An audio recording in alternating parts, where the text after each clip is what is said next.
Jesus' tomb was empty. Now, even an atheist historian will tell you that on the third day, the tomb was empty. 3 days after Jesus' dead body was buried, it simply wasn't there. Why are atheists willing to admit that the tomb was empty? Answer, because historians agree that if Jesus' dead body had been in the tomb, then the Jews or the Romans would have produced it as soon as the first Christians started claiming, Jesus is alive.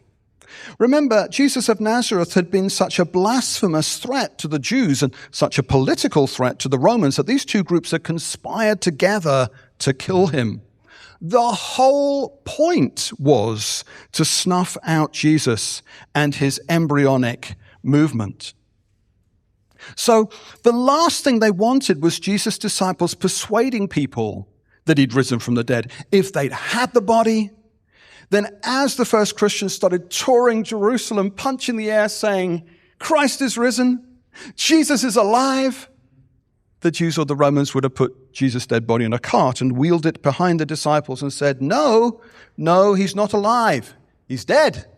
Look, here's his dead body. Come and look for yourselves.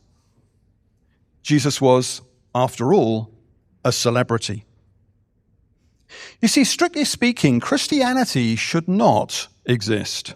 It should never have gone off the ground. The so-called resurrection appearances, they should have been instantly disproved by both the Romans and the Jews who had the dead body of Jesus in a sealed tomb, which according to the Gospels was guarded by soldiers. But neither the Jews nor the Romans ever did produce the body. That's because they themselves could see that the tomb was empty.